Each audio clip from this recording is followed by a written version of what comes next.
Hi everyone. So, welcome back to Unit 1 Biology. I know we had quite a bit of a break for the new year, but we're back and we just have a few more topics and we will actually be finished with with biology on the whole, right? So, a couple more topics in module 2 and module 3 just has a few big topics, right? So, it's not a lot of topics, as the topics are a little big, but that's okay. So, this is a kind of smallish topic, genetic engineering. So, genetic engineering is also known as something like we like to call recombinant DNA technology. So, this is technology that uses genetic material of an organism and it takes genes from another organism and puts it into another one, right? So, and that changes the genes of the organism that you put it into. Okay, so I'll give you a couple examples during the class and you'll gain a better understanding of it, right? The example that we like to use a lot is insulin. Okay, and we'll show you how to produce insulin. So generally, the steps in recombinant DNA technology is that you have the donor DNA. Right, this is the donor DNA from an organism, and you want to take this donor DNA and put it into another organism called a vector, right? So just like dengue and a mosquito, you know how the mosquito is the vector because it carries the virus and then bites another human. So this is the vector here, the orange is the vector, and then by mixing these two DNA, so the donor DNA and the vector DNA, you will get this combination here, right?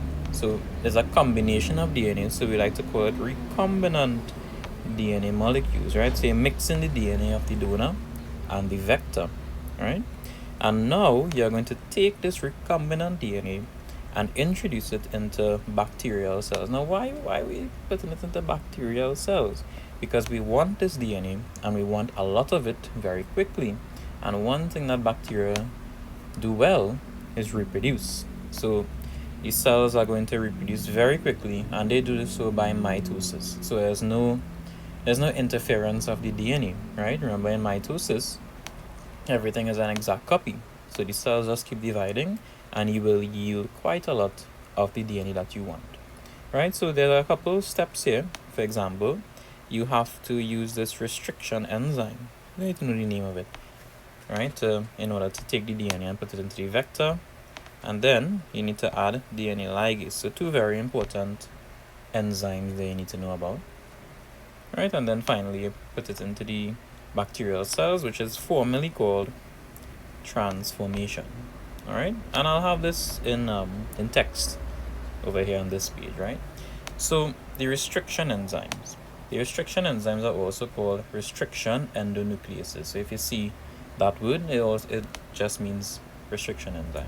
All right, so these are going to be extracted from the bacterial cells, and in the bacterial cells, what they do, they cut foreign DNA, which would have been infected by viruses, right? So if a virus infects the bacteria, those restriction endonucleases would have cut that foreign DNA, okay? And they only cut DNA at particular points, which have certain sequences. So you have your codons, right? And these points are called recognition sites.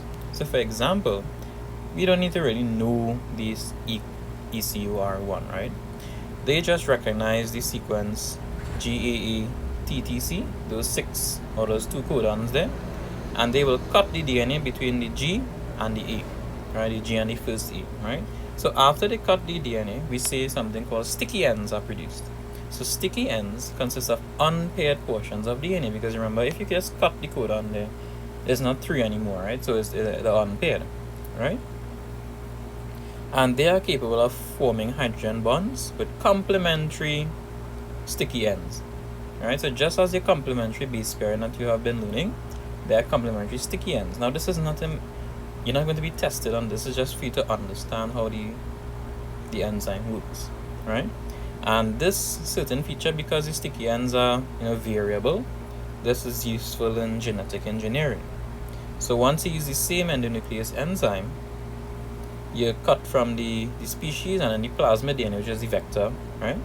the cut donor DNA will have the sticky ends that are complementary to the vector DNA, right, or the plasmid DNA. So once you use the same enzyme, it's going to recognize the two sites, and that's how they are easily combined, right, because they are complementary. So over here, you can see the diagram kind of makes it complementary, right? You see how it fits into the circle because they are complementary sticky ends, okay? So the DNA ligase enzyme, they simply join the two DNA strands together, the donor and the plasmid or the vector, right? Now transformation is what I was telling you about. This is where you actually alter the genetic material of a cell. So when you put that recombinant DNA or the combined DNA into the bacterial cell, that is called transformation, all right? So let's look at the formal steps in genetic engineering using insulin as an example. So number one, you have your bacterial plasmid, and that's going to be extracted from the bacterial cell, right? And that's used using your restriction enzyme, right? So now you have the plasmid, which is referred to as the vector. So the vector now is also another piece of DNA that you have to cut and get another sticky end, right? And that is going to be used to carry the foreign DNA into the bacterial cell, into the other bacterial cell now, right? So the plasmid is going to have the sticky ends that has the complementary end to the first one, the bacterial cell, the donor cell, right? So therefore they are going to be combined, and then they are going to be known as recombinant DNA using the DNA ligase, right? And you can see that here in step 4. So the same thing I've been saying, just the more times you say it, the more chance you have of grasping something, right? So now the recombinant DNA will be mixed with the bacterial cells, and the calcium ions thing is not really important in the steps of genetic engineering. This is for your general knowledge, right? So this is the important part. Once the bacterial cells take up the recombinant DNA, transformation is said to have taken place. So that's your 5th step, right? Transformation. Okay? So you have some samples of the bacterial cells, and in the lab, you're going to put them on a Petri dish, and they will be containing penicillin and agar jelly, and the bacterial cells would be resistant to penicillin, and they will be able to grow in that particular medium. So bacteria that could survive in the penicillin will contain the desired gene for insulin. That's just how it works. There's nothing to really understand there. You just need to know that the bacteria that survives the penicillin will have the desired gene for insulin production. Okay? And then these bacteria now that survive will be transferred to an area that has pH, temperature, the nutrients needed to reproduce. Okay, and they, as a result, they will produce large quantities of the insulin gene, and we could use it now for treatment. Okay, so this is a diagrammatic representation of how the insulin is well, not the insulin, but this is just another diagrammatic representation of how genetic engineering recombinant DNA technology takes place, right? It's the same thing I showed you before, just another way of showing it, right? We will learn this in another class. Forget this exists. Okay. So we can use genetic engineering in other areas of medicine as well, such as the treatment of cystic fibrosis, right? So cystic fibrosis is a genetic disease, right? So therefore the only treatment is to alter genetics. Okay, so there's something called the CRISPR gene, all right? The CRISPR gene. So research has led to the modification of genes so that we can send the correct dominant allele into the cells of the respiratory tract. So cystic fibrosis is a disease where one of the alleles is wrong, is bad. Okay, it's not working properly, and that leads to, I believe you would have done cystic fibrosis in the disease part of your studies already, maybe in Form 5, I can't remember. I get mixed up between Unit 1 and Unit 2. But generally, it's a genetic condition where there is not enough water in your mucus, and therefore the mucus becomes quite sticky, and therefore you can't bring up mucus, and it's sticking in your lungs, and you can't breathe, and stuff like that, right? However, because CRISPR can put the dominant allele back into the genetic makeup and solve this problem, there are side effects of this, right? So side effects could be inflammation of the tract. It is also difficult to get the allele into the cells, right? And even if the allele is taken up, there's no guarantee that it's going to work, right? Maybe it will work, maybe it will not work. Also, only recessive conditions can be treated. So there are certain conditions that are dominant and recessive, and this is based on the alleles, right? So remember a capital A and a common A. So if the disease is something like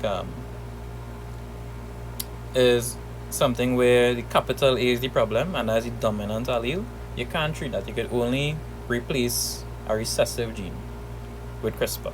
Okay, so you remember you put in this, you're not like changing the whole genetic makeup of the person, eh?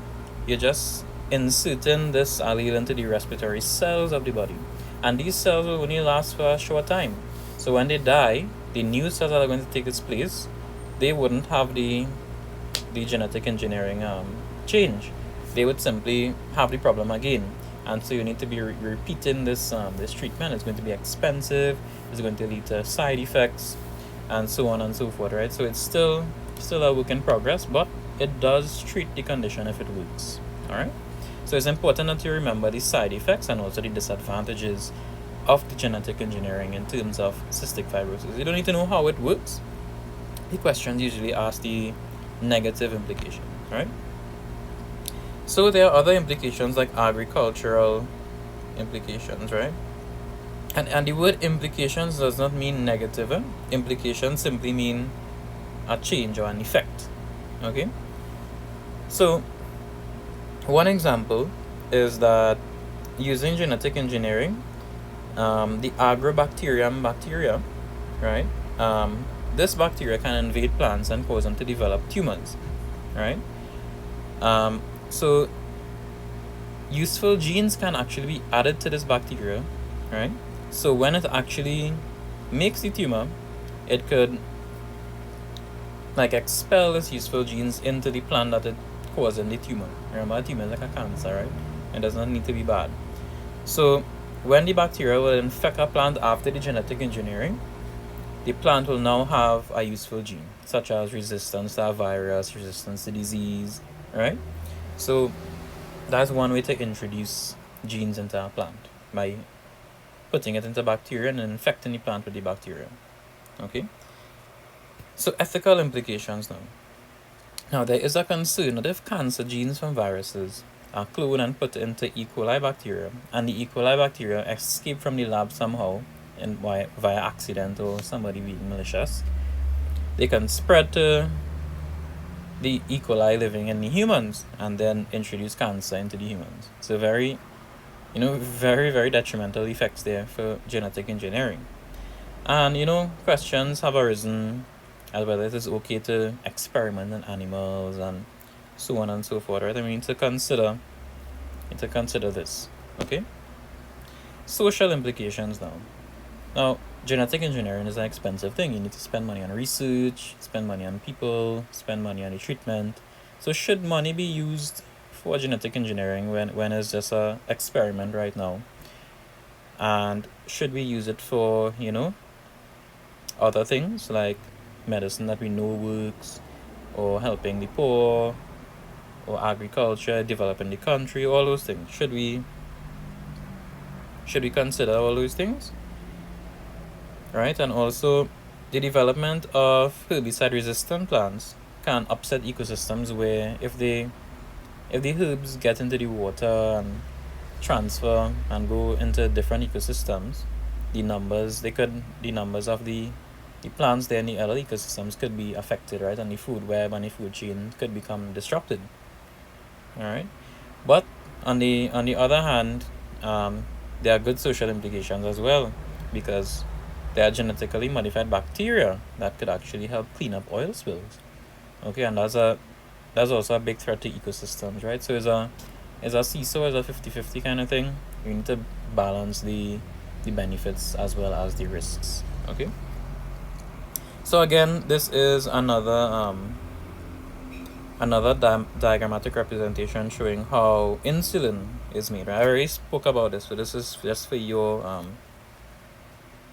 benefit, right? So if you take a look at the note and then take a look at the diagram, you could piece two and two together, right? Right, so this is important, the benefits as well as the hazards of genetic engineering. It's just for you to read, but this can be tested in your exam as well, right? They like to bring benefits and disadvantages. All right, so make sure and don't skim past it like I just did there. I mean, you have the notes, right? I post so you could take the screenshots and so on, right? I will adjust the size of the diagram so that you could get the diagrams as well. Okay, again, this is more advantages and disadvantages of genetically modified organisms, right? We heard a lot about GMOs recently, people selling plants that are GMO, and there are certain people that think that GMOs are all bad and they could spread disease and not good for you. But I want you to take a read and decide for yourself. Okay, you could also do your research as well. So this is the you could probably take a screenshot of that so you could get the full thing there. I think you should, yeah, that's it there. It's a long picture, that one. You could also take a screenshot of that. And then this one. Okay, there you go. Okay, thanks guys for listening.